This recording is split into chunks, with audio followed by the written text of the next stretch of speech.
Hi, I'm Natalie Archuleta, and today I want to talk to you guys about what not to do during the loan process. So there's several things I want to touch on today.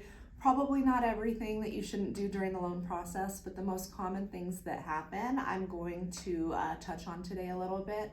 So the first thing I'm going to start with is applying or obtaining new credit.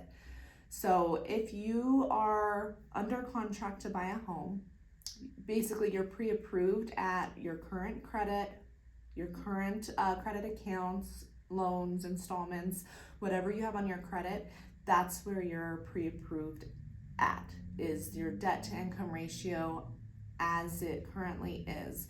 So if you go under contract and we have that credit report, but you go and you apply for new credit, whether it's a credit card for a retail store or maybe it's a credit line for a furniture store.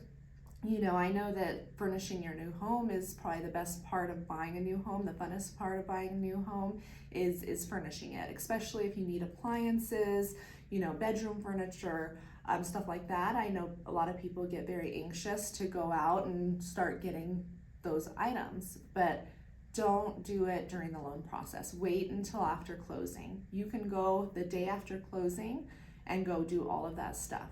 But don't do it before closing because it can hurt your deal, it can kill the deal.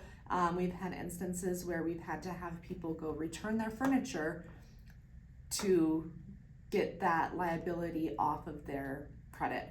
So just be very careful with that. I know it's tempting, just avoid doing it during the loan process.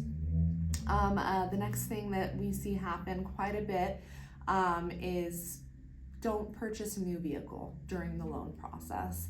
It kind of goes along the same lines as opening new credit.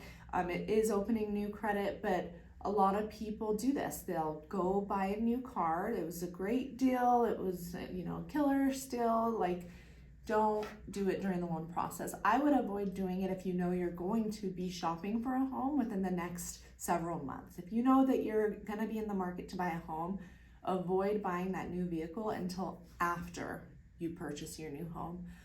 Again, car payments these days are pretty big. I mean, probably around $600 plus a month. So that can kill the deal. It can hurt your deal. Again, we've had to have borrowers go return vehicles to get that liability off to make the deal work. So very important. I know some situations are different than others, and if you are in a position where you just have to, check with your mortgage lender first and let them know the terms of the purchase before signing for anything. And that way we can make sure that everything still works with that new liability. But if at all possible, avoid doing it until after closing.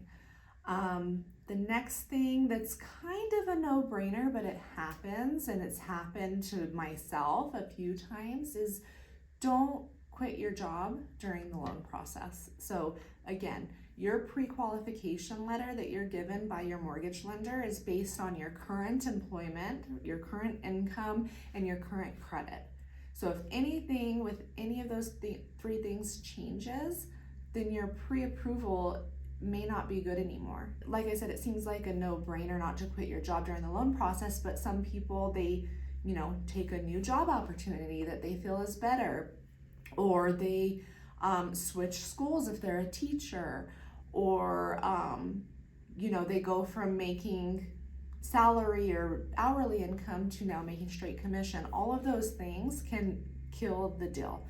All of those things can hurt your pre-approval, because if you're going from hourly or salary to now commission, you have to have a history of making commission for us to be able to use it. So you have to have at least 12 to 24 months history of making commission to be able to use it, because commission is variable income. It can change. It does change. That's why we have to have a history of it so we can average that income. So if you go from making a hourly or a salary, which is pretty cut and dried, and now making commission, if we don't have a history that we can average, then we no longer can use your income. You no longer qualify. The deal is dead. So that's very important. Also, switching schools, like I mentioned, if you're a teacher, sometimes it's allowable if you're still within like the same district or public school. organization, but if you go from a public school to maybe a charter school or vice versa, then it's a totally different job. It can hurt you. So just be careful when doing that. Check with your loan originator. If you have an opportunity that you just cannot pass up, check with your lender, let them know the terms, show them your offer letter so that we can make sure that it still works.